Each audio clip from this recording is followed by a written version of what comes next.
and welcome to Homebrew MTG's Pre-BREWS.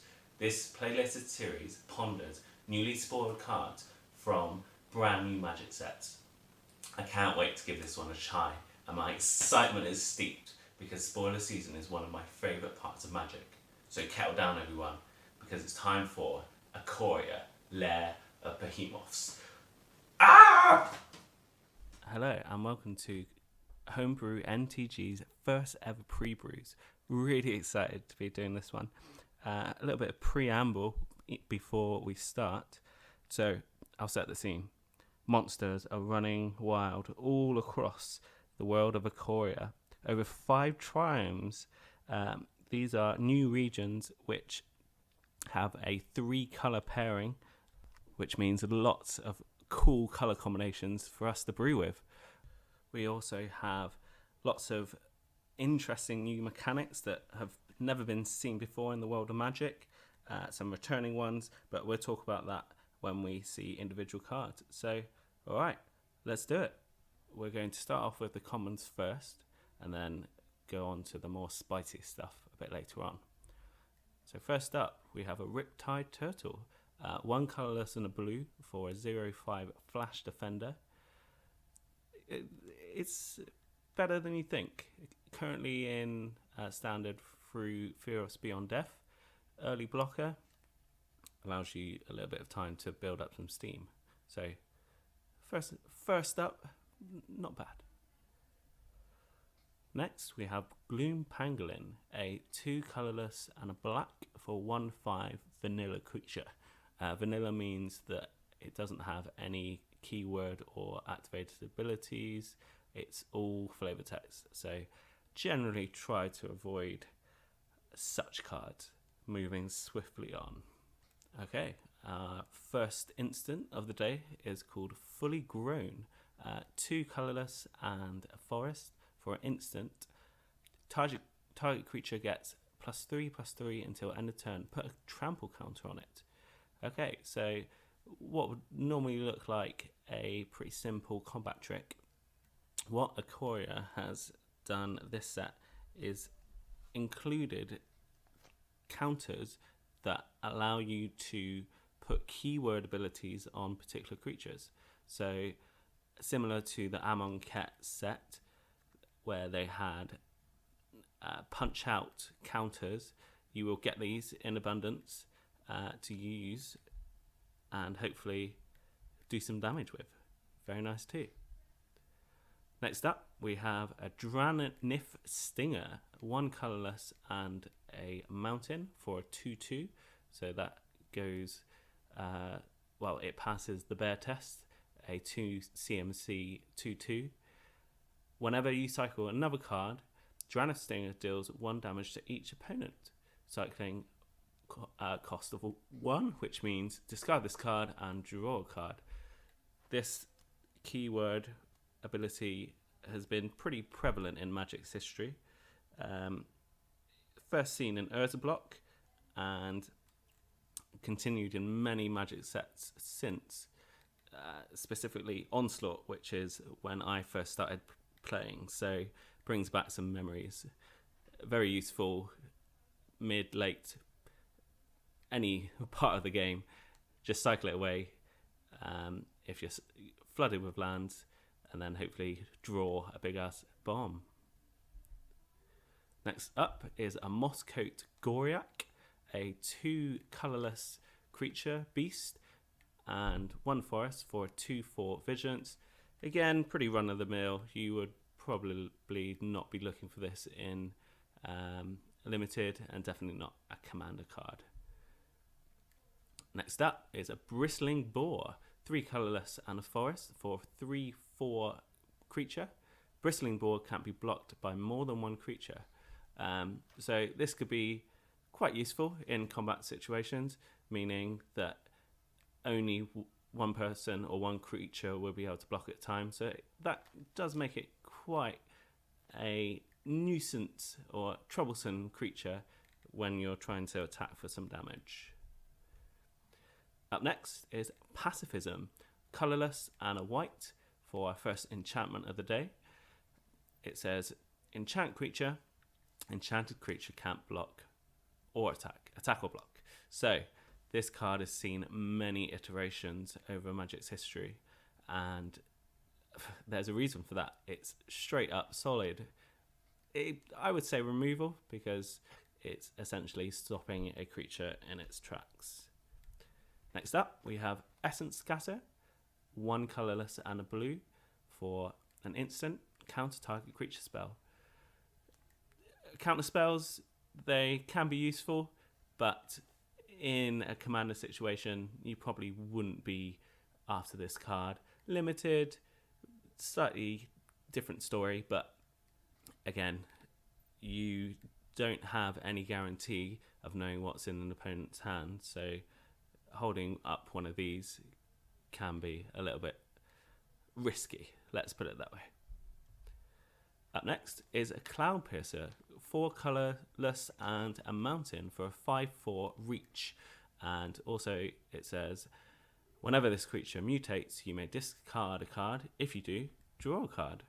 Now, this is one of the first new mechanics showcased in Ikoria, or in my Pre-BREWS.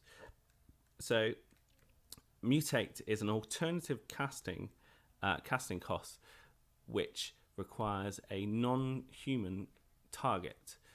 Otherwise, you can just cast it for the normal cost. So if you do have a target, you would pretty much attach this creature onto that other non-human creature.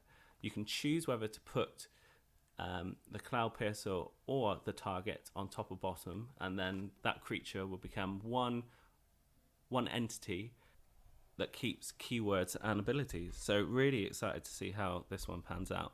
Also in my Pre-BREWS, I will be showcasing the showcase alternative artwork for each of these cards.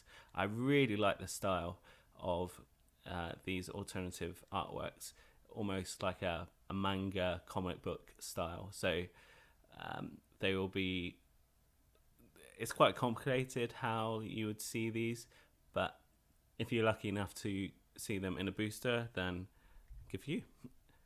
Next up, we have a Huntmaster Liger. Cats are quite a prevalent tribe in this set, which goes well with my Arabo or everybody else's Arabo's commander decks. This card is a 3 colorless white mana 3/4. Whenever this creature mutates, other creatures you control get +X until end of turn. Well, X is the number of times this creature has mutated. Again, I would have to wait until actually seeing how mutating, how many times you'd be able to do that over a course of a game to pass judgment on this one, but it looks pretty cool. That is also one of the uncommons, the first of the uncommons, and again, beautiful artwork. Next up, we have a Zap Off Mamba, 1 black for a 1/1 Nightmare Snake. Whenever this creature mutates, target creature an opponent controls gets -2/-2.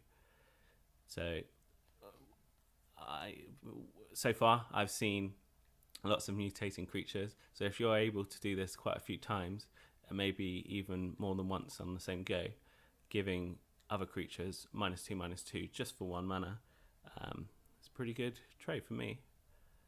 Next up, Grimm Dancer, a 1 colorless and 2 black pipped nightmare creature, 3/3.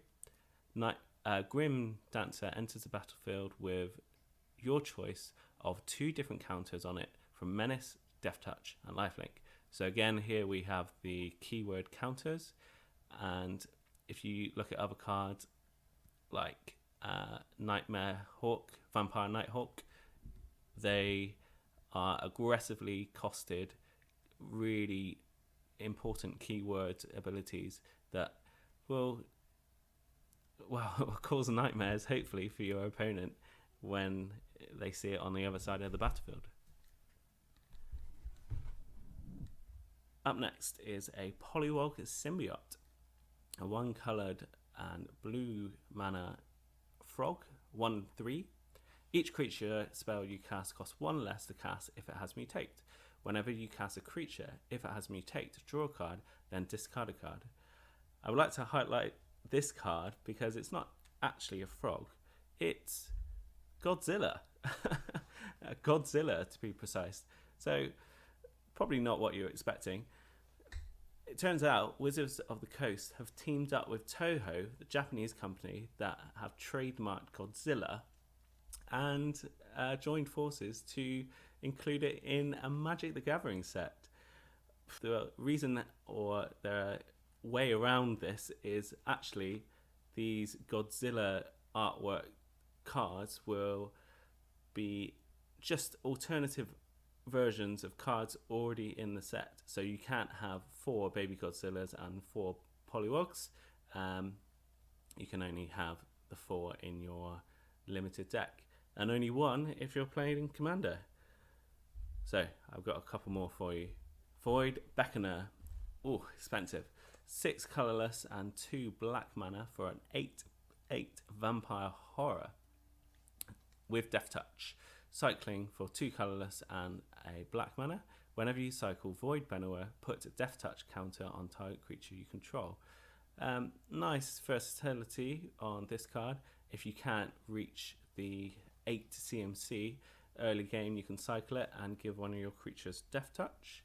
And it's actually the alternative version is a Space Godzilla. Now you might notice in the name of the card, Death Corona. Wizards have set out a statement saying that they are actively trying to change the name of this card because in the current climate, it turns out it's not the best name to have. But as the card goes, I'm looking forward to it. Next up is a Titanoff Rex. Again, a quite expensive card. 7 colorless, 2 forest for an 11/11 trample. He's a big boy. 1 colorless and a forest to cycle it. When you cycle Titanoff Rex, put a trample counter on target creature you control. So similar to the last card, nice early options, but then if you can afford it, you're going to get a massive beater at the end. And you guessed it, the alternative artwork for this card is Godzilla himself, Primeval Champion. Oosh. Hide those skyscrapers. Okay. Oh, this is gonna test me. How's your modern foreign languages? Luckily, I managed to translate what this card is. He's actually Dimas the Destroyer, who is a 4/4 beast creature with Mutate that reaches and tramples. Whenever this creature mutates, destroys target artifact and enchantment an opponent controls. Yeah, I like this one. Quite a low cost, and if you staple this creature onto another creature, you're going to be in business. Because lots of mutating, lots of destroying artifacts and enchantments. Next up, we have Kruger the Mako Sage, 3 colorless hybrid mana for a 5/4 companion. When Kruger the Mako Sage enters the battlefield, draw a card for each other permanent you control with converted mana cost 3 or greater. Now, companion is another new mechanic in Ikoria, which gives you strict deck building limitations. In a limited environment, if you adhere to those limitations, your companion will be in your sideboard, not in your main deck. And then once you have the mana for it, you can cast it from the sideboard. In a commander deck, unless you have it in the main 100, you would also have it in your sideboard. So a new approach, trying something new, Wizards. Yet to see how it pans out, but again, interested to give it a go. Another companion card, we have Mori the Collector, 2 colorless and Golgari hybrid mana, 2 of them, for a 4/5 ooze creature. Each non-land card in your starting deck shares a card type. As Mori, the collector, enters the battlefield, choose a card type. Spells you cast with that chosen type cost 1 less cast. So a nice little triable synergy card here. You can have it as your commander. And for all those little Sapo decks or snake decks, which my play group are particularly fond of, I can see that this will go down well. Lutri the Spellcaster. This is an elemental otter with Is it? Apologies, terrible puns. 2 Is it hybrid mana, 1 colorless for a 3/2 flash otter. When Lutri enters the battlefield, you may cast it. Sorry, if you cast it, target instant or sorcery spell you control, you may choose a new target for that copy. So the companion deck limitations for this card, it's been released that it will be banned in Brawl and Commander. So don't get any ideas if you're hoping to play it in those formats. But as a card, it's quite nifty. We've never seen an elemental otter before. Up next, we have Vadrok Apex of Thunder. Now, in each of these triomes in the Ikoria plane, we will have an Apex monster. This one is Jeskai colors, no colorless mana for a 3/3 elemental dinosaur cat, flying first strike. Whenever this cat mutates, you may cast target non-creature card with converted mana cost 3 or less from your graveyard without paying its mana cost. Oh, so I have a feeling that these Apex monsters will be incredibly pushed, and this one is no different.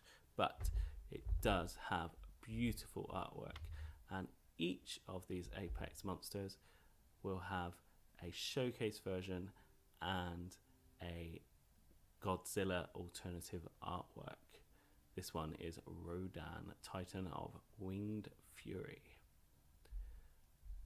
Our next Apex is a Lunar Apex of Wishes, a Teamer beast elemental dinosaur with 2 colorless mana extra to pay for a 6/6 flying trample. Whenever this creature mutates, exile cards from the top of your library until you exile a non-land permanent card. Put that card onto the battlefield or into your hand. I'm getting, what's her name? Narset feels from this one. Jeskai ability, but in Teamer colors. And Ghidorah is the Godzilla alternative artwork. A lot of pop culture into this set they've managed to include. Very nice. Next up, we have Snapdax. This is the Mardu Wedge Apex monster, Apex of the Hunt, for 1 colorless mana and Mardu colors for a 3/5 double strike cat nightmare, with a little bit of dinosaur included as well. Whenever this creature mutates, it deals 4 damage to target creature or planeswalker an opponent controls, and you gain 4 life. Very Mardu colours here, a little bit of terrain on a big legendary creature. Oh, look at that artwork. Maybe one of my favourite ones. Yeah, just you can't really argue with that. And King Caesar Awoken Titan is our Godzilla themed alternative artwork. The last Apex monster that has been spoiled today, or at least I'm aware of, Brokos Apex of Forever. 2 colorless mana and then Sultai colors for a 6/6 Nightmare Beast elemental. You may cast Brokos Apex of Forever from your graveyard using its Mutate ability. So Sultai through and through.